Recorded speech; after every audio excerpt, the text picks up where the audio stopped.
Mire, antes de empezar a hablarles a ustedes sobre el Apocalipsis mismo, hacer el estudio del libro que nos queda, Apocalipsis ahora en noviembre, ya para diciembre quedó la concordancia y los mapas y el pedacito que sobra, estoy muy emocionado de todo lo que hemos avanzado. Y en este enfoque del libro de Apocalipsis es importante que conozcan un término, lo van a aprender, la mayoría lo conocen, pero los que no lo van a aprender y los que lo conocen lo van a recordar. Se llama dispensacionalismo. Es un poquito complicado. Dispensacionalismo es como para un trabalengua, ¿cierto? Buen dispensacionalizador será, algo de una cosa así como el arzobispo. Bueno, dispensacionalismo es un enfoque teológico, voy a decírtelo más directamente y más francamente, es nuestro enfoque teológico. Nosotros somos premilenialistas, nosotros somos pentecostales, nosotros somos de la Iglesia Cristiana Cuadrangular, arminianos, un montón de conceptos que nos clasifican. Con relación al análisis de la relación de Dios con la humanidad, somos dispensacionalistas, no sensacionalistas, entonces que andan haciendo show por todo, no, dispensacionalistas. Creemos que Dios ha hecho las cosas por etapas, desde la creación. Digo, bueno, me voy a dedicar a este tema de la luz, bueno, hoy voy a trabajar con esto que tiene que ver con las aguas, hoy vamos a hacerle a esto lo de las matas, hoy vamos a hacer la bichamenta, ¿sí?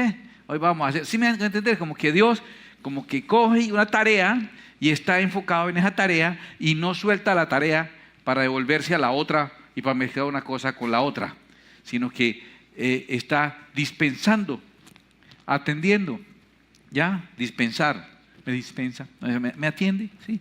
Atendiendo. Creemos que Dios tiene cosas, situaciones a las que está atendiendo. Creemos que la historia se puede partir en aquello que Dios está atendiendo.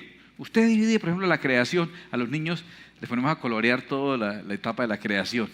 Y entonces, primer día, entonces la luz, ellos pintan ahí la luz y todo eso, y echan colores. Y saben que Dios estaba dedicado a eso. Seguramente en el cuadrito de la luz no va a salir un pterodáctilo por ahí volando, ¿cierto? Un tiranosaurio rex o alguna cosa, porque no, le va a decir el otro niño, no, eso es todavía no, eso es del otro lado. Dios está dedicado a esto. Las aguas separadas de las aguas. Y le pintó unos árboles. Árboles no, está trabajando con el tema del acueducto. Usted no confunda, ¿sí? Entonces, como que Dios atiende cosas en su momento. Ese es nuestro concepto. No todos piensan igual.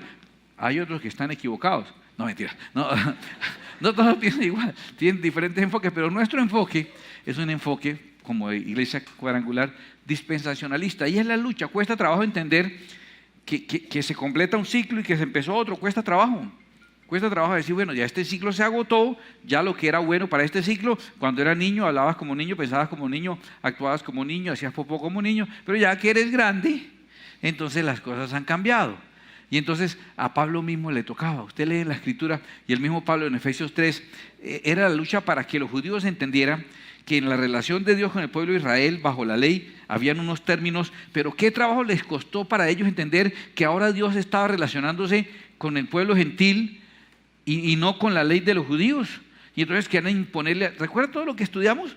Venían los judaizantes a pedirles a que los gentiles siguieran haciendo las cosas que pertenecían a otro momento, a otro grupo, a otra atención distinta. Entonces Pablo lo demostraba así, hablando modestamente de él, cosa que no es muy común en Pablo, con perdón lo digo, pero hablando como dice, a mí, que soy menos que el más pequeño de todos los santos, me fue dada esta gracia de anunciar entre los gentiles el evangelio de las inescrutables riquezas de Cristo. A él le encargaron de ese trabajo tan tremendo, explicar eso.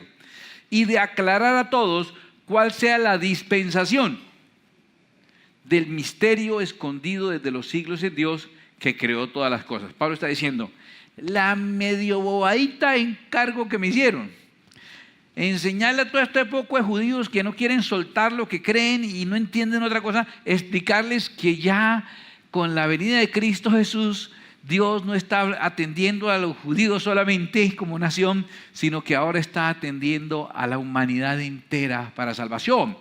Se llama evangelio y dice, no me avergüenzo del evangelio porque es poder de Dios para salvación. Y aclara, al judío primeramente, pero también al griego, a todo aquel que cree. Estamos en otro momento. ¿No ha entendido que estamos en otro momento? Es lo que Pablo dice.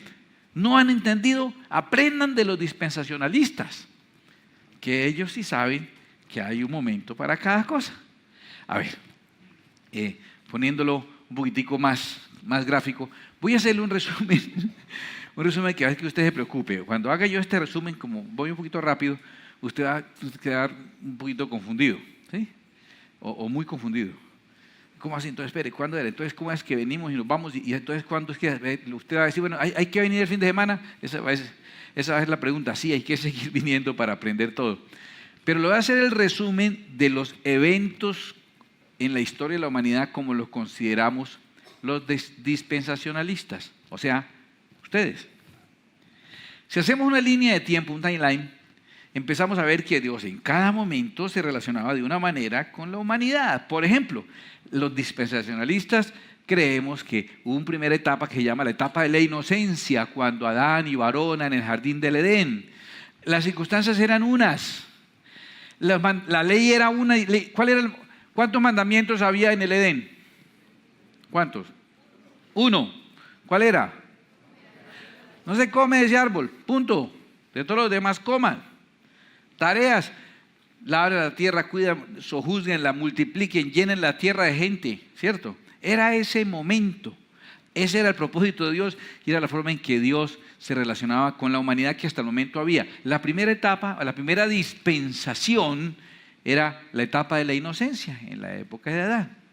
Pero después caímos en pecado y viene otra etapa que la denominan desde Caín hasta Noé, la etapa de la conciencia, pero conciencia negativa, o sea, como cuando aprendimos la maldad. La maldad de los hombres se multiplica. Empieza con Caín, la gran maldad con Caín. Y de ahí para adelante, en el tiempo de Noé, ya había un poco de enredos ahí, que habían hasta gigantes, asesinos y un montón de zombies, una película, mejor dicho, una película de terror completa. La humanidad estaba hecha todo un caos. Y ese tiempo lo llaman los dispensacionalistas el tiempo de la conciencia. Después los hijos de Noé, Sem, Can y Jafet, se esparcieron por la humanidad y vino el tiempo del gobierno humano. Se formaron como las diferentes naciones. Y Dios trata de una manera distinta aquí y distinta aquí, en cada etapa. Usted no puede decir, no, quiero volver a que sean las normas como la etapa de la inocencia, que haya un solo mandamiento, no comerme ese árbol y ya. Y de resto hágale a todo. Mija, leí en la Biblia, toca llenar esta tierra de gente, así que alístese. Dios dijo que tenemos que llenar esto de gente, entonces póngase como es, porque vamos a cumplir el mandamiento de Dios. Y la señora le va a decir, qué pena, yo soy dispensacionalista. Eso era para la etapa de la inocencia, esa era la orden y el mandamiento. Para eso, haz el favor, mijo, éntrese, póngase ropa. Porque eso era en la época de la inocencia, ¿sí me entiendes? O sea, hay una forma de relacionarse en cada momento. En ese tiempo del gobierno de los humanos, que se formaron muchas naciones, que construyeron torres para desobedecer a Dios y todo, aparece un personaje que se llama Abraham. Y a este señor Abraham, Dios le hace una promesa eterna. La promesa de Abraham es hasta el tiempo de los tiempos, o sea, es infinita. Tiene un comienzo en Génesis 12, pero es una promesa eterna. ¿Recuerdan entre las cosas que Dios le prometió a Abraham? Algo que se acuerden que le ha prometido. No tenía hijos y lo primero que le promete es que va a tener una gran descendencia y que de esa descendencia va a ser una nación. Primera promesa, voy a ser una nación. ¿Cumplió? En nuestra cronología ordinaria, 2000 antes de Cristo Abraham, 1500 Moisés, 1000 David, 500 la dispersión, 0 el Mesías. En eso lo recuerdo de vez en cuando. Entonces en esta le cumple el Señor y viene en la época de Moisés y saca al pueblo de Egipto y se constituye, gracias a la ley que Dios le dio, se constituye esos descendientes de Abraham en una gran nación. ¿Cumplió Dios? Se cumplió la promesa de que sea una gran nación. Y entonces, ¿con quién se está relacionando Dios ahí? Con Israel. Esa es la dispensación bajo la ley. ¿Quiere hablar con Dios? Se habla aquí así, se le lleva la ofrenda al tabernáculo, el sumo sacerdote, el levita, el festivo, se guarda el sabbat, la ley. No, yo quiero lo del fruto del árbol y andar en peloto. No, señor, usted, la ley, estamos aquí en la ley. Usted aquí viene y obedece, estamos, en este momento se entiende así. ¿Qué pasaba con el gobierno humano, con las otras naciones? Si una señora llamada Ruth vivía en los campos de Moab y ella quería ser salva, quería ser parte del pueblo de Dios. ¿Cuál era la única manera de ser salva? Volviéndose de la nación de Israel. Solo había salvación aquí. Entonces, si usted quiere ser salvo, tiene que venir y volverse de la nación de Israel. Se llamaban prosélitos, se convertían. ¿Te acuerdas de Ruth, que era de Moab? Ella le dijo a su suegra, tu pueblo será mi pueblo, tu Dios será mi Dios, donde tú vivieres, viviré, donde tú murieres, yo moriré, ¿cierto? O sea, hizo un pacto. ¿Qué hizo ella? Tomó la ciudadanía hebrea. De hecho, se casa después con Booz, con lo que cuadró el asunto de la visa, y ya, sí, casada con uno de ahí, pues ya le cuadraron los papeles, y entonces ya siendo naturalizada judía, ahora era parte del pueblo salvo. Dios se entendiera con Israel. ¿Con algún otro pueblo? Y si alguien de otro pueblo quería algo, venga, es a través del pueblo de Israel. La salvación y la dispensación de la ley. Todo era conforme a la ley. ¿Hasta cuándo? Hasta que vino Cristo Jesús, su primera venida. Cuando vino Cristo Jesús, todo lo de la ley muy bonito, que eran ejemplos, eran maquetas de lo que iba a pasar, eran modelos a escala de lo que iba a ocurrir, eran pequeños. Cada vez que mataron un corderito, le estaba dando la lección, le estaba diciendo, un día va a venir un cordero perfecto que va a pagar los pecados de todos y que no va a ser necesario matarlo todos los años, sino que una vez y para siempre perdonará los pecados y librará a la humanidad del pecado. Una vez vendrá ese cordero. Y cada vez que mataban el corderito en la Pascua, tenían en la mente que vendría un cordero perfecto, el de la libertad perfecta. Y vino Cristo Jesús. Y empezó el periodo, otra dispensación, que es la que a Pablo le costaba trabajo, que Pablo dice, y me encargaron el chicharroncito, perdón, la bendición a mí, de enseñarle a esta gente que ya no estamos bajo la ley, porque es que es tan amañador lo de la ley, porque usted cumple unas tareas y Dios le cumple, no tiene nada que ver tanto con su corazón, sino usted hace las cosas y punto, y eso es fácil hacer tareas. ¿Qué tengo que hacer para ser salvo? Dígame, una lista de tareas yo las cumplo. Eso querían. Empieza a relacionarse Dios ahora con la iglesia. Aparece el evangelio, la buena noticia de que la salvación ahora no es solo para Israel, sino para todo aquel que cree, al judío primeramente, pero también al no judío, también al griego. Y la relación ya no es por la ley, sino por la gracia. Aquí usted, para poder ser salvo, tiene que guardar la ley y hacerse judío. Aquí, para ser salvo, tiene que acogerse a la gracia y ser parte de la iglesia. Incluso si usted es israelita, hoy en ningún otro hay salvación, porque no hay otro nombre bajo el cielo dado a los hombres sino Jesucristo hombre. Si usted es un judío, lo felicito, qué bueno, tiene grandes ventajas, tiene más conocimiento seguramente. Si sabe hebreo, uy, qué envidia tan tremenda. Sí, claro. ¿Quiere ser salvo? Entonces, ¿qué le dice usted? ¿Guarde la ley? ¿Usted qué le dice? Reconozca a Jesucristo como su Rey y su Señor, y cuando lo haga su Rey y su Señor y usted lo obedezca, entonces Él se volverá su Salvador. ¿Se acuerda que dijimos no que reconozca a Jesucristo como su Salvador? Eso es algo que nosotros hemos corregido. Reconózcalo como su Rey y su Señor, y cuando usted lo reconozca, Él se convertirá en su Salvador. Y entonces, al reconocer a Cristo, hace parte de la iglesia. Y usted vendrá con sus cachumbos y su sombrerito, vístase como quiera, pero usted tiene que creer en Jesús y adorar al Señor, y será lleno del Espíritu Santo y guardará la palabra y hará parte de la iglesia. Y así como había que ser de Israel aquí para ser salvo, aquí hay que ser parte de la iglesia para ser salvo. Ahí está el método de salvación. Dios está tratando con la iglesia. Le puso pausa a Israel. ¿Estaba tratando con Israel? Pausa con Israel. Ahora voy a tratar con el resto de la humanidad. ¿Correcto? Eso más o menos vamos bien, ¿cierto? No está tan difícil. Hasta ahí entendemos las dispensaciones, bloques, etapas. Dios estaba atendiendo a Israel, ahora pone en pausa a Israel y está atendiendo, y ahora es con la iglesia. ¿Cuándo? ¿Hasta cuándo dura el periodo de la iglesia? Pues empezó con la primera venida de Cristo y termina con la segunda venida de Cristo. Pero ya no viene en relación al pecado, no viene a morir por los pecados. Viene como rey a establecer su reino en su segunda venida, y establece su reino finalmente en una etapa que conocemos como el milenio, un periodo de 1000 años. Ahora les explico. ¿Ha oído hablar de eso alguna vez? De un milenio, de un tiempo en que Jesús va a establecer su reino aquí en la tierra y reinaremos con Él. Ese es más o menos el esquema, claritico, ¿no? Está un poco confuso, ¿cierto? Pero ustedes, con esa inteligencia que tienen, con ese IQ, están sobrados. Pero ahora, Esta parte aquí de la segunda venida de Cristo, que se ve como un solo evento, déjenme ampliarlo y mostrarle que son realmente varios sucesos que llamamos la segunda venida de Cristo. Ampliémoslo aquí y veámoslo así más grande. La segunda venida de Cristo implica un primer suceso, una especie de prevenida de Cristo, un anticipo, unas primicias, así como habían cosecha, recuerda la ofrenda mecida en el Pentecostés, que era una primicia de la cosecha, después la cosecha. Aquí también es esto, viene como la primicia.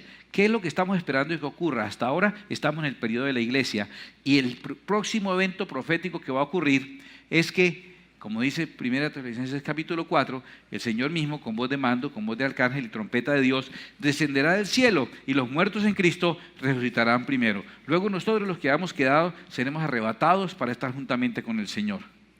Eso es lo que estamos esperando, que el Señor Jesucristo venga. ¿Hasta la tierra? No hasta la tierra. Acuérdense la historia de cuando Abraham mandó buscar esposa para su hijo Isaac y se la trajeron. Eleazar, el criado, se la trajo por allá de lejos. Eleazar es el Espíritu Santo. La novia es la que trajeron de lejos. Él no estaba en la casa del papá, sino en el campo. Ahí se encontraron afuera de la casa. Todas esas historias tan hermosas tienen como propósito enseñarnos esto. Cristo vendrá como se le prometió a la iglesia. Así como lo vieron subir en esa nube, así lo van a venir. Y entonces Él va a venir hasta las nubes. ¿Y qué va a pasar con la iglesia? Que ya debe ser una novia lista, vestida, organizadita, preparada, fiel, juiciosa. ¿Sí? Esa novia, entonces, ¿qué va a pasar con ella? Entonces va a ser raptada. Él va a venir y va a llevarnos para estar con Él. Primero que todo, en una dimensión. ¿Pero en qué parte va a ser? Ahí arriba, pero ahí nos ven. Ay, no, yo sufro de vértigo. Ay, no, que tan feo, que el frío, que no sé qué, que, ay, que los chulos, que no. O sea, son dimensiones, en otra dimensión, en otro espacio, donde el Señor nos llevará, estaremos con Él. Iniciaremos algo que proféticamente se llama, ¿quién sabe cómo se llama? Las bodas del Cordero o la cena de las bodas del Cordero. Comida, cena de las bodas del Cordero. No dieta, comida. Cena de bodas del Cordero. ¿Cuánto calculamos que dura lo que duraba una boda? Una boda en hebrea tradicional duraría 7 días. Esa boda durará 7 años, un día por un año. Y estaremos allá. Parece que inicia, yo estoy de acuerdo con los que dicen eso, con algo que se llama el bima de Cristo o el tribunal de Cristo, que tiene que ver con el rendir homenaje a aquellos que realmente han sido héroes. La obra de cada uno será probada en fuego. Si la obra permaneciere, él será galardoneado. Si se quemare, pues sufrirá pérdida, aunque salvará su alma. Es una especie de prueba, pero ya no es para salvación, porque si uno ya fue raptado, resucitó, fue transformado, ¿ya qué? Ya está salvo, ya aquí no me va, no, ya estoy aquí no me va a salir. Pero entonces tus obras van a ser probadas, las motivaciones, porque habrá gente muy famosa, predicadores que han fundado iglesias, que predican en países, que lo han visto 8 millones de personas los videos, y es una persona muy importante, y ponen todas esas obras, y resulta que lo hacía era por pantalla, o por platica, o por algún interés raro, entonces se le quema y queda por ahí, chamusquito ahí. Y otro por ahí ignoradito que nadie lo tomaba en cuenta, llegaba, lloraba, intercedía, ayunaba y ponen su obra y antes se expone, es como maíz pira, ¿sí? Le ponen la candela y antes se le agranda la obra. Y entonces yo sospecho, porque nos será una piedrecita con un nombre que solo lo conoceremos hasta que lo veamos. Yo sospecho, y esto sí es simplemente una de esas bobadas que digo, pero lo siento así. Piedrita va a ser el orden de la ubicación en la mesa del Señor. Eso sospecho yo que va a ser la piedrita. Entonces uno va a hacer y entonces uno busca ese nombre, es mi puesto. Recuerde que es un privilegio, significa importancia en el reino. Va a haber un milenio después donde gobernaremos. ¿En qué orden gobernaremos? En el orden que estemos sentados. ¿Qué tan cerca estaremos del Señor? Pues ahí. Después viviremos eternamente en la Jerusalén. ¿En cuáles? En las afueras, en los barrios de allá, en los suburbios. No, dependiendo de la piedrita que le tocó, qué tan cerca al Señor. Entonces sí es un gran premio. Eso de que una corona con perlas por cada alma que se ganó, y una persona que creo que tenía como 22 años de edad, y la cuenta de personas que habían recibido a Cristo era 5.300 y pico. ¿Te imaginas que fuera cierta esa obra mía? Más desde los 22 años, ahorita a los 23, ahorita a los 54, una piedrita por cada alma, más todos los que se convierten porque ven las predicaciones. Yo voy a estar en la eternidad con tortícolis, con una cosa aquí llena de pepas, de piedritas, de perlas. ¿Y para qué quiero una perla si con las perlas hacen puertas allá? O sea, un pedazo de palo. Allá las puertas hacen con perlas y me van a dar una perla. Entonces voy a estar como un charro mexicano. No se refiere a un lugar de privilegio. Creo que ahí empiezan por ubicarnos en la mesa. Y es lógico, porque lo primero para las bodas y para la cena de las bodas es que nos ubiquen. ¿Dónde estoy yo? ¿Sí? Entonces, ojalá quede yo bien ubicado. Ojalá. Yo ya más o menos estoy pensando al lado de quién me gustaría. Pero hay alguien que coma poquito. Y los 7 años de la boda del Cordero estamos con nuestro Señor. Esa es la esperanza de nosotros. Olvídese que ninguna otra es. Esa es la esperanza, que estaremos con Él para siempre. Él vendrá por nosotros, nos va a cumplir. Él nos va a cumplir, Él nos cumple, Él lo ha demostrado. ¿A usted le suena raro? Sí, caminar sobre el agua es raro, resucitar a Lázaro es raro, hacer la creación con la voz es raro, partir el mar en dos es raro, que llueva pan es raro, Dios es raro. O sea, así nos vamos a desaparecer, sí, esa es nuestra esperanza. Él nos va a llevar y estaremos con Él allá en las bodas. Cuando nos vayamos, entonces el periodo de la iglesia termina. Y como termina el periodo de la iglesia, porque el Espíritu Santo, ¿se acuerda que Eleazar fue con la novia para entregarla a Isaac? Entonces el Espíritu se va con nosotros. Dice la Biblia que el Espíritu del Anticristo ya está en la tierra, solo que hay uno que al presente lo detiene. ¿Sabes quién es el que lo detiene? Pues que el Espíritu Santo está aquí, y mientras el Espíritu Santo está aquí, calladito, ahí aguante, muchas ganas de ladrar y todo, Espíritu Anticristo, muchos 666 ahí, disimule, contente ahí, pues, ahí con el heavy metal, haga sus shows ahí, su bobadita, pero ay, quietico, no me alborote mucho que aquí está el Espíritu Santo. Cuando el Espíritu Santo se vaya, el primero que se va a enterar es el espíritu del Anticristo. Uy, qué alivio, ya estoy libre. Y entonces mientras estamos allá, aquí en la tierra de nuevo, Dios inicia su trato. El que había pausado con la iglesia, ahora lo inicia de nuevo, vuelve y le da play, vuelve y le da play a la parte que tiene que ver con Israel. O sea, la dispensación con la iglesia, ya estamos en otro cuento, y aquí en la tierra vuelve a hacer el trato con Israel. O sea, se salva uno por la ley otra vez. La única manera de ser salvo es morirse. O sea, sufrir la misma persecución que sufre Israel, sufrirla uno también. Es la única manera. ¿Qué va a pasar aquí? Nosotros enfiestados, arriba, enfiestados, en luna de miel. ¿Usted imagina? Que va a estar uno pendiente, que lee el periódico, que la crisis de Medio Oriente, no, nada. Y entonces aquí, el anticristo, la bestia, el 666, va a tomar control, a engañar a las naciones durante 3 años y medio, y los 3 años y medio finales va a pelar el cobre y va a empezar a perseguir a Israel y la va a rodear para destruir al pueblo de Israel, porque el trato ya es con Israel. Los cristianos que se han quedado, que pues no eran cristianos y se quedaron, pero bueno, los que iban a las iglesias y se quedaron, ellos les va a tocar ser perseguidos y entregar su vida y morir y ser torturados, entregar su vida para ser salvos, sin la ayuda del Espíritu Santo que ya está arriba con nosotros. No sirve de nada ya orar, a puro pulso. Fácil, ¿no? Eso es mejor irse de una vez.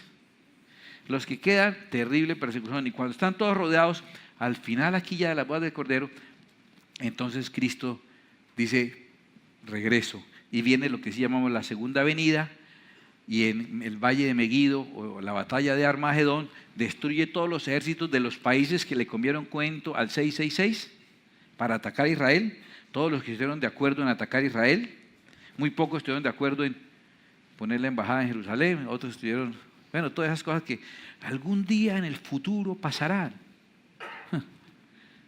que están hoy en las noticias, pues, y van a rodear a Israel para destruirlo, para echarlo al mar, pero Cristo viene y defiende, y cuando vean a Cristo defender, reconocerán que fue el que traspasaron, que fue en el Cristo que ellos no creyeron, el que vino y los salvó.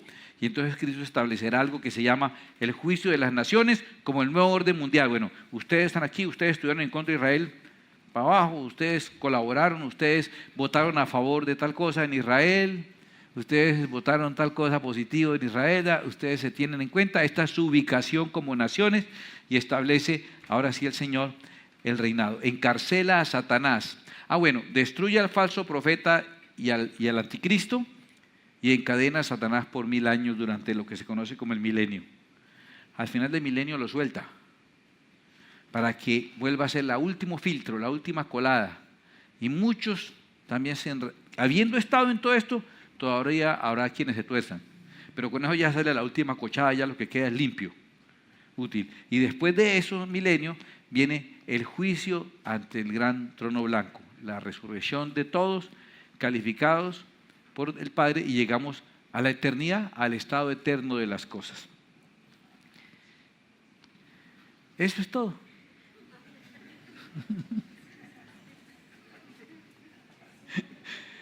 Bueno, saque una hojita, nombre y fecha, por favor. Bueno, pero no se afane.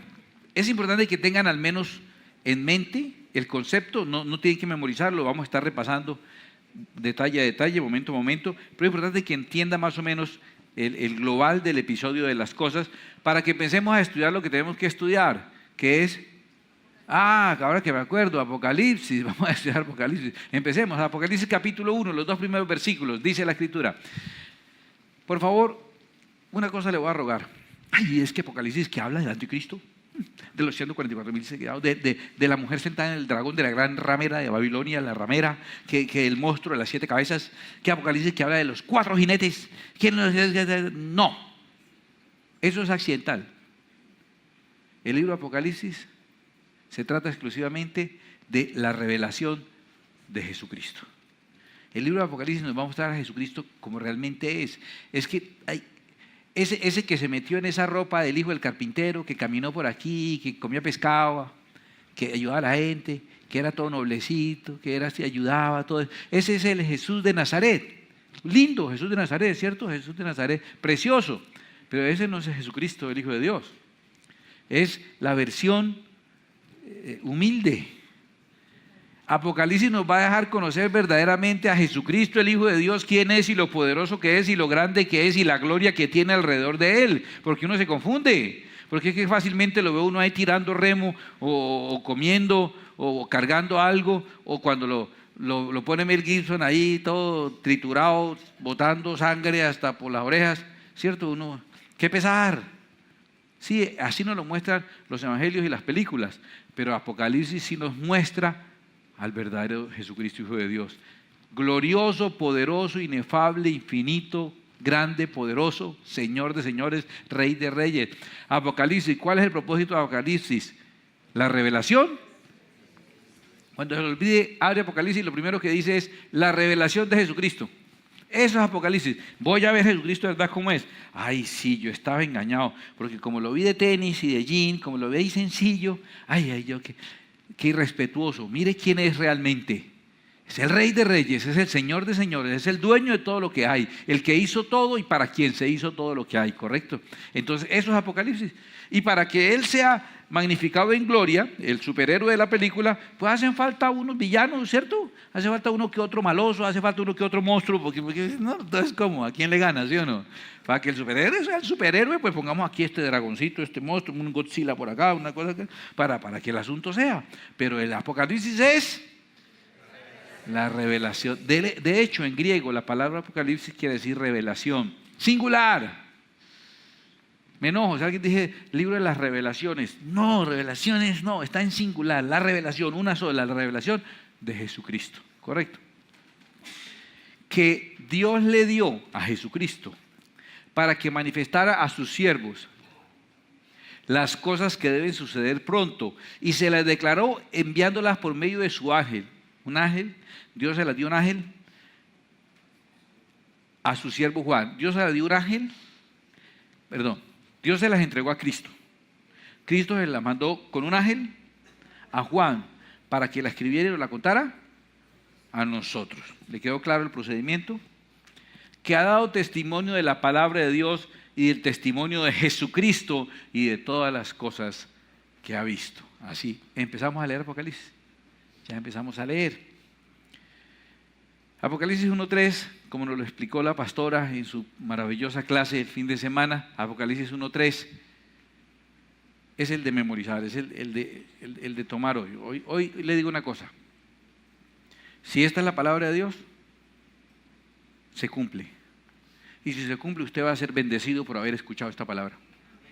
Sí o sí, punto. Mire, Apocalipsis 1.3, bienaventurado el que lee y los que oyen las palabras de esta profecía. Ustedes la han leído y la han oído. El que no alcanza a leer está aquí, la miopía no le deja, por lo menos la oyó. ¿Sí? Yo la leo y la oigo. Ahora falta, y guardan las cosas en ellas escritas porque el tiempo está cerca. Bienaventurados nosotros. O sea, yo le garantizo, mire, por estar hablando este tema, caemos en una categoría que se llama bienaventurados, dichosos, felices. ¿Ok? El término, la traducción más correcta de bienaventurado es de buenas. No se lo olvide. Tan de buenas nosotros, que estamos oyendo esto para saber qué viene y prepararnos. Somos de buenas, bienaventurados, de buenas de parte de Dios. Siéntase de buenas y prepárese para que le pasen cosas buenas. Porque usted es bendecido, es bienaventurado por escuchar y por leer estas palabras de Apocalipsis. ¿Correcto? Ahora, es fácil Apocalipsis. Solo se trata de revelarnos a Jesucristo. Y todas las otras monstruos y cosas, pues claro, para que tenga emoción, para que el superhéroe se vea como es, más grande y como realmente es, pues toca ponerle unos villanos feos, ¿cierto que sí? Y el libro es la revelación de Jesucristo. ¿Cómo está dividido? Fácil, mire, esto está tan facilito, Apocalipsis es fácil.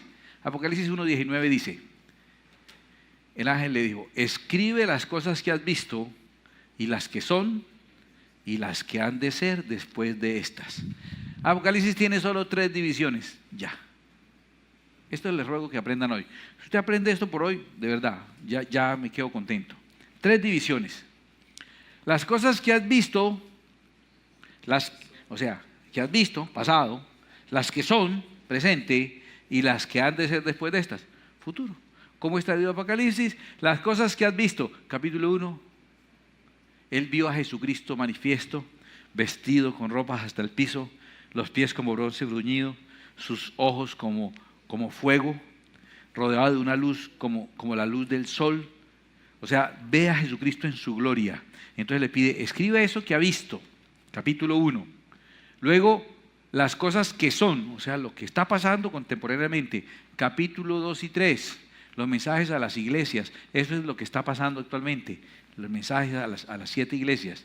Y luego le dice, y las que serán después de 4 al 22, todo lo ocurrirá después del rapto de la iglesia, no es para nosotros, después del rapto, bueno, para casi ninguno.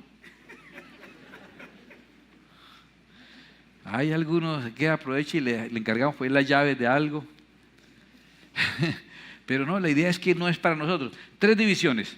Las cosas que has visto, capítulo 1. Las cosas que son, capítulo 2 y 3. Y las cosas que han de ser después de estas, pues del 4 hasta que termine, y como termina el 22, ya, 4 al 22. ¿Se aprendió la división de Apocalipsis? Fácil de hacer. Y Juan cumple eso. Le dijo que escribiera las cosas que ha visto a Juan. Y Juan escribe en el capítulo 1 todo lo que ha visto. Pero no solamente en el capítulo 1. Recuerden, Juan escribe de manera clara todo lo que vio de Jesús. No solamente en el Apocalipsis, porque Juan escribe también, ¿qué más escribe Juan a propósito de todo? Las 3 cartas y el Evangelio de Juan. Ahora mire, lo que ha visto. En la primera carta de Juan, capítulo 1, versículo 1, mire lo que él dice. El ángel le dice que escriba, ¿qué? Lo que ha visto. Y él dice, lo que era desde el principio, lo que hemos oído, lo que hemos visto con nuestros ojos. Está obedeciendo. Casi que las cartas de Juan y el Evangelio de Juan es parte del Apocalipsis. Es la parte que se llama lo que has visto. ¿Sí? Lo que hemos visto con nuestros ojos, lo que hemos contemplado y palparon nuestras manos tocante al verbo de vida, porque la vida fue manifestada. Y la hemos visto. Y testificamos y anunciamos la vida eterna, la cual estaba con el Padre y se nos manifestó. Lo que hemos visto y oído eso os anunciamos. Juan, casi que esto es una parte del Apocalipsis porque está hablando de lo que ha visto. No solamente en la primera carta de Juan, en el Evangelio mismo de Juan, capítulo 1, verso 14, mire lo que dice Juan, dice, y aquel verbo fue hecho carne y habitó entre nosotros, y luego dice, y vimos su gloria, gloria como la del unigénito Hijo del Padre, lleno de gracia y de verdad. O sea, Juan sí cumplió lo de escribir lo que había visto. Pero el Apocalipsis sería la primera parte. Primer capítulo. Usted que le tiene miedo al Apocalipsis, ¿cierto? Hay un amigo que admiro mucho, Diego Aguayo. Es uno de los publicistas más famosos del país, de Aguayo Publicidad. Él es de Bogotá. Y él nos contó su testimonio de cómo se convirtió al cristianismo. Él era un muchacho de familia muy pudiente, amigo muy cercano de la familia Pastrana, de los gobernantes del país, de gente de clase muy alta y todo. Y como muchacho loco de su edad, le dio por meter marihuana. Inclusive se fue de la casa y todo, se fue a vivir a Cali, creo. Y un amigo, de pronto él supo y le dijo al amigo que le consiguiera una Biblia. Adivine para qué. Para arrancar las hojas a la Biblia, para envolver de cuero, para armar los porros, para armar el bareto ahí con las hojas de la Biblia. Y el amigo, sabiendo que era para eso, le dijo, se la consigo y se la regalo, con una condición. Se lee la hoja antes de armar el bareto. Si usted me promete que se lee la hojita antes de armar su bareto, le consigo la Biblia y fúmesela. Se la consiguió, él la cogió y listo, arrancó pues obviamente como yo, de atrás para adelante, ¿no? Y arrancó, las leía y armado de eso se las fumaba, se fumó todo el Apocalipsis. Dice, yo tengo unos viajes, hermano, impresionantes, con dragones, con monstruos, con persecuciones, caían estrellas. Qué tremendo uno fumarse el Apocalipsis. Siguió fumando la Biblia. Obviamente no terminó de fumarse todo el Nuevo Testamento. Yo creo que llegó a Juan y ya había conocido a Cristo como Salvador personal. No es un buen método evangelístico. No lo recomiendo. Hay alguno diciendo, hola, mira, vea, se me había ocurrido. No. Es el caso particular del hombre, de lo que ocurrió con él, en el caso particular de él que tenía semejantes experiencias a base de eso. Eso es la parte final, todo lo que va a ocurrirá después del rapto de la iglesia. 3 partes del Apocalipsis, no le pierda miedo, no le tenga miedo, pierda el miedo al Apocalipsis. ¿Qué le va a pedir para que le pierda miedo? Lea el capítulo 1, ¿será posible? Sí podemos leer el capítulo 1 del Apocalipsis, ¿verdad? Todos, tarea para la casa, lea el 1 nomás, léalo relajadito y usted va a ver que el Apocalipsis lo primero que le muestra es a Cristo Jesús. Y después de que usted va a Cristo Jesús como lo muestra ahí, usted dice, suelten lo que sea. Sí, ¿cuál es el miedo? Vea el que tengo aquí al lado mío. Vénganse todos de una vez pues, porque lea capítulo 1 de Apocalipsis, que es el sentido, porque el Apocalipsis realmente lo que es la revelación de Dios. Y se divide en 3 grupos, ¿sí? Lo que ha visto, las cosas que son y las que serán después de estas. Ya vimos las que has visto. Ahora, las cosas que son, cuando se refiere a este momento, se está refiriendo a lo que ya la pastora nos empezó a enseñar. Hicimos un estudio muy profundo hace como unos 2 años sobre las 7 iglesias. No creo que sea necesario volver a hacer un estudio tan profundo, sino buscarlo ahí en el canal, sobre el mensaje de las 7 iglesias con lo del candelabro y todo. Las iglesias Éfeso, Esmirna, Pérgamo, Tiatira, Sardis, Filadelfia, Laodicea. Iglesia de lo que nosotros después llamamos Asia Menor. Aquí está él en Patmos preso, en esta isla. Estuvo preso como 2 años. Y en esa isla fue que él recibió la revelación del Apocalipsis. Y entonces hay una segunda parte del Apocalipsis que es hablando de los mensajes a las iglesias. Y esos mensajes a las iglesias, ¿qué son? Una de 2 cosas. Características de tipos de cristianos que hay en cada iglesia. Aquí hay unos laodicenses, aquí hay unos esmirnianos, aquí hay unos efesios, ¿sí?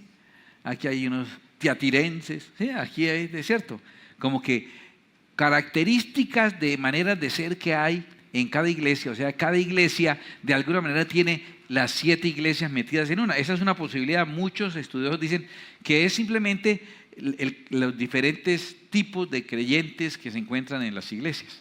¿Correcto?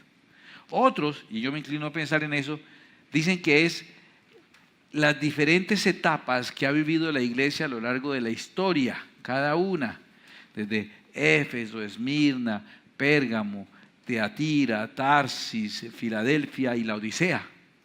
Todo eso, toda esa secuencia es una época en el momento de la historia. Yo me inclino también mucho a creer en eso, y por eso les he explicado que estamos terminando Filadelfia e iniciando la Odisea, entrando en la parte final. De eso habla el capítulo 2 y 3, el mensaje a las iglesias, ¿correcto? Y luego viene el capítulo 4 en adelante, y el capítulo 4 en adelante es el que dice, y las que han de ser después de estas, después de que ya termine el periodo de la iglesia, o sea, después del rapto. Todas esas cosas y trágicas y todo, después del rapto. Pero los rumores de guerra, los terremotos, las hambres, tempestades. En Mateo capítulo 24, Cristo dice que habrán esas cosas, pero que no será el fin, sino que es principio de dolores. Todos estos terremotos, todas estas tempestades, todas estas guerras y rumores de guerras, el aumento de la maldad, todas estas cosas ya son las señales apocalípticas. Según Jesucristo son principio de dolores. Lo grueso viene después de que la iglesia sea raptada. Después de que ya no estemos nosotros, porque por cuanto has guardado la palabra de la fe, la palabra de mi paciencia, por cuanto has guardado la palabra de mi paciencia, yo también te guardaré de la hora de la prueba que ha de venir sobre la tierra, dice el Señor. Si usted tiene una esposa y usted mismo va a mandar a hacer una destrucción, una demolición de la casa, ¿será que usted no saca primero a su esposa? Se le olvidó la suegra, con esa amnesia que uno tiene tan tenaz, cualquiera se le olvida, ¿cierto? Es que uno con tantas cosas en la mente, pero la esposa uno la saca, uno, o espero que sí. Ahí lo diciendo que, ay Señor, arrepiéntase. Claro que hay que sacarla. Entonces, si el Señor va a mandar esos juicios sobre la tierra, cuando mandó los juicios sobre Egipto, ¿le cascó a los de Israel? Los guardó. ¿No sabe el Señor guardar a los que son suyos? Entonces, eso no es para nosotros. ¿Cómo sé que del capítulo 4 viene la parte de las cosas que han de ser después de estas? Miremos, capítulo 4, versículo 1 dice, después de... bueno, ya. Así tan fácil que es Apocalipsis. Después de esto miré y he aquí una puerta abierta en el cielo. Y la primera voz que oí como de trompeta hablaba conmigo, dijo, sube acá y yo te mostraré las cosas que sucederán después de estas. ¿Ya? O sea, ¿hay alguna duda de que ahí empezó esa tercera parte de las cosas que sucederán después de estas? Está claro que empiezan ahí. ¿Qué son esas cosas? No se afane. 7 sellos que son juicios de Dios. Los primeros 4 sellos, cada uno tiene un caballo y un jinete. En el primer sello, uno blanco que da falsa paz, pero realmente hace guerra. En el segundo, uno bermejo, rojizo, guerra. El tercero, uno negro, hambruna, escasez. El cuarto, uno pálido, enfermedades y plagas. Quinto, sexto, y el séptimo sello, atención, entiende este cuadro y le va a ser fácil entender Apocalipsis. Y en el séptimo sello lo que realmente pasa es que se abren las 7 trompetas. Entonces hay 7 sellos. El séptimo son las 7 trompetas, que son también juicios de Dios. Y en la séptima trompeta se abren las 7 copas. Ya. ¿Está confundido? No, al ratico se acostumbra. Entonces Apocalipsis nos habla de sellos, trompetas y cuando nos habla de los sellos, en el séptimo se extiende para hablarnos, porque el séptimo sello son las 7 trompetas y nos empieza a hablar de qué va a pasar con cada trompeta. Y en la séptima trompeta se abre para hablarnos de las 7 copas de la ira de Dios. Todos son juicios que van a venir. ¿Cuándo? Cuando yo ya no esté aquí. No sé su merced pero yo no pienso estar por esto, está pesado por estos lados, se calienta el parche, por acá no me pienso quedar, yo estoy arriba en la paz del Cordero. ¿Ok? Sección postres, allá estoy. Y eso viene ocurriendo aquí, que se conoce como la gran tribulación. Eso es manera de verlo. Es fácil entenderlo así, no se asuste. Mire, los sellos, el séptimo sello se abre en las trompetas, la séptima trompeta se abre en las copas y se entiende. Hay otra manera, y ojalá me dé el Señor la oportunidad de explicárselo un poco más.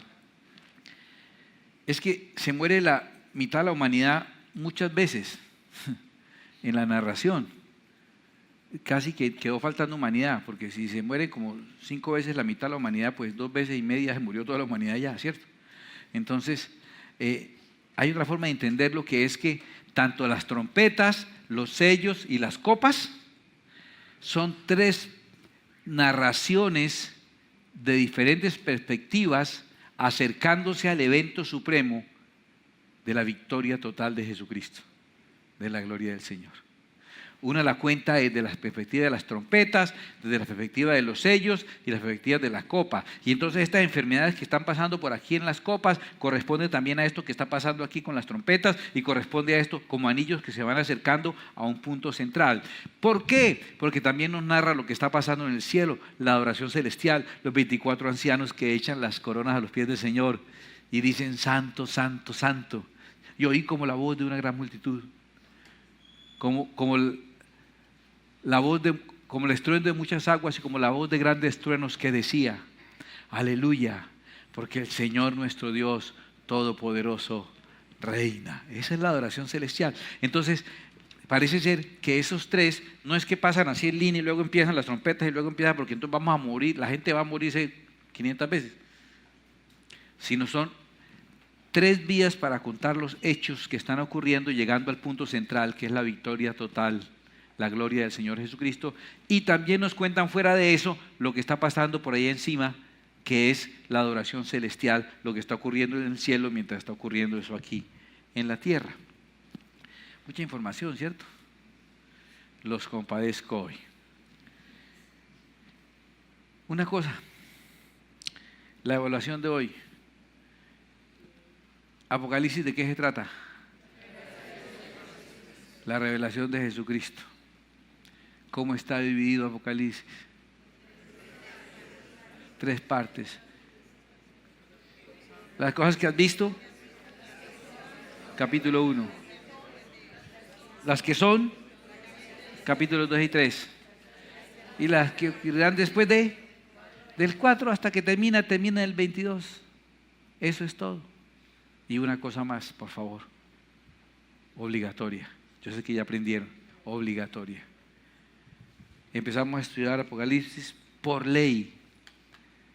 Tienes que sentirte bendecido. Léelo conmigo. Apocalipsis 1:3. Bienaventurado el que lee y los que oyen las palabras de esta profecía y guardan las cosas en ellas escritas, porque el tiempo está cerca. Bienaventurados, bienaventurados. Cierre sus ojos, bienaventurado. Bienaventurado, de buenas. Piense, por ejemplo, para usted mismo en este momento, ¿qué sería de buenas? Yo le voy a decir una cosa. Yo sé que usted está pensando, uy, sí, seguro, mañana no hay clase. Uy, qué de buenas. Se incendió el colegio. Uy, qué de buenas, Señor. Mañana entonces me van a pagar lo que me debe, me voy a encontrar algo, me va a pasar algo bueno. Sí, de buenas, de buenas. Lo felicito. Pero mire, quiero que tengas en tu corazón que el mensaje es decirnos qué afortunados somos, porque mientras otros sufrirán la ira de Dios, nosotros estaremos experimentando el amor de nuestro Señor. Mientras otros sentirán su puño, nuestro rostro sentirá su caricia. Mientras los enemigos sentirán el golpe de su espada, nosotros sentiremos su abrazo. Eso tiene un solo nombre: bienaventurados. Bienaventurados, porque guardamos estas cosas y escaparemos de la hora de la ira. Bienaventurados somos. Apocalipsis no me genera miedo. Me genera miedo el periódico y las noticias de ver todo lo que está pasando. Apocalipsis me dice, esto se pondrá peor, pero yo te guardaré porque eres mío, te escogí. Y así como tú no dejarías que a tu esposa le pasara algo que tú mismo estás provocando, mejor esposo soy yo que tú. La guardaré y la cuidaré como a la niña de mis ojos. La refugiaré, le he preparado un lugar para que donde yo esté, ella esté conmigo en la casa de mi Padre. Padre, gracias. Gracias por ese plan perfecto. Son cosas, Dios mío, que son complicadas de entender, complicadas de explicar, pero por tu Espíritu Santo fáciles de creer. Y lo que nos interesa es creerlo. Es creerlo. Yo creo en ese Cristo, por quien fue todo hecho. Y me lo ha demostrado cada día, que las cosas que parecen difíciles, Él las hace. Creó lo que somos. Es un hacedor de maravillas. Basta alzar un bebé, un hijo, y mirarlo, y Dios es hacedor de maravillas. Hizo todo lo que hay. Estoy seguro que algunos de los detalles de nuestra interpretación carecen de exactitud. Muchos de esos detalles estarán alimentados por el deseo, por la buena intención, y tal vez no coincidiré con alguna cosa o con otra cosa, pero sé que Apocalipsis me revela al Cristo victorioso, al Cristo vencedor. Apocalipsis echa por tierra la imagen del crucifijo del Cristo en calzoncillos, flaco, ojeroso, cansado, sin ilusiones, que sacan a pasear en Semana Santa para que la gente por lástima eche monedas en un cofre. Ese Cristo limonero que quedó en la mente y en la conciencia de la humanidad. Alguien que no conocía nunca de Dios. Visitó a un enfermo en una clínica y vio el crucifijo que tenían encima. Y le dijo: ¿de verdad usted tiene esperanza de que ese que está en ese palo lo ayude a usted? A mí me da la impresión de que él necesita más ayuda que usted.